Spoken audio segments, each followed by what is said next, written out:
Steph.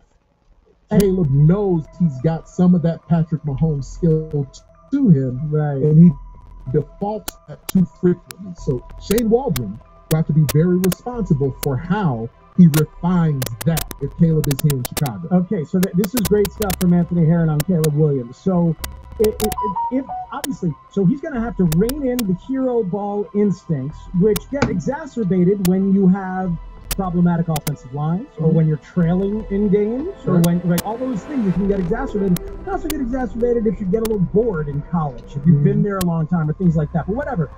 So, but that is a lot of people. We watched that have to be reined in with Justin. We watch it have to be reined in with even with Mitch sometimes. Like, no, stay in the pocket, play on schedule, and that's going to be hard. And that's going to be bumpy. I totally agree with you. And we're going to be bumpy. It's going to be bumpy, and there'll be people coming up saying, "See, it's the same thing" or whatever. But he's better with the hero ball and the improvisation and the multi-platform throws than Justin is. Right. Isn't he? Right. Do you agree with that? Yes, very much so. Okay, but that's key, because there was a hesitancy from me at the beginning, and I think still with some people, I don't want to have the same exact thing, where I'm seeing a great improviser who has to learn to be a pocket guy on schedule. And just to make sure some folks understand, the reason why is not because Caleb is a better athlete than Justin. Caleb is an incredible athlete.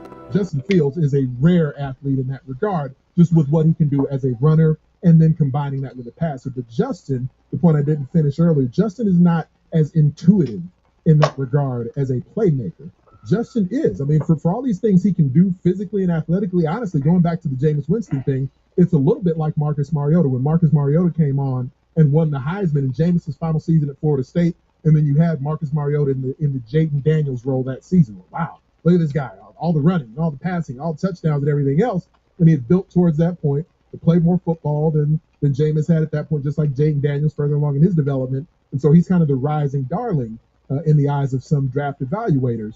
But Justin is not a guy who's as intuitive with the way he plays the position, with that playmaking that's there, with the willingness to say that I don't necessarily see the guy open here, but I know it's forming, and I'm already beginning that throwing motion with anticipation because I feel it developing. Justin doesn't play with that degree of feel, but through reps, he's gotten better and better with that. Not everyone plays the position with that much intuition. Caleb seems more naturally intuitive in that way, whereas Justin is more analytical in his style of play, even though he's this amazing athlete. Right. Steve Young is a comp I would use with that, where Steve Young, incredible athlete, but didn't necessarily have all the nuance and intuition to his style of play until he had done it for longer and then became amazing. Yeah, that sense of play, of having the game on a string, where they're just out there trusting all of the instincts and there is no pause. There's pause in Justin's game. Right. There's a little bit of a gun-shy thing where he doesn't hit an open target. And it's diminished season by season, I in agree. some ways game by game. I agree. But it's not as natural in him as it is in Caleb. But that's oh man, it's a really well put point, because you're seeing there is some pause, and there doesn't seem to be that pause. And Aaron Rodgers doesn't have that pause. Mahomes doesn't have that pause. I fear that Jordan Love doesn't have that pause. He's got an intuition that he plays with. Obviously, Josh Allen doesn't have that.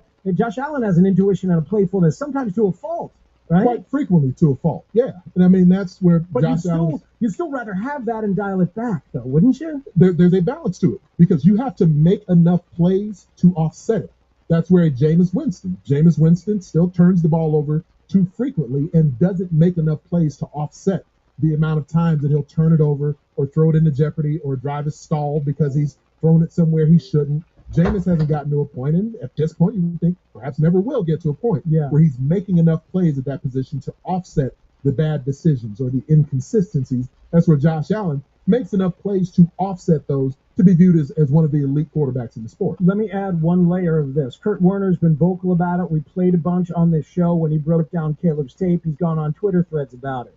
He contends that most college systems, including that of Lincoln Riley, present a real difficulty for NFL evaluators because you don't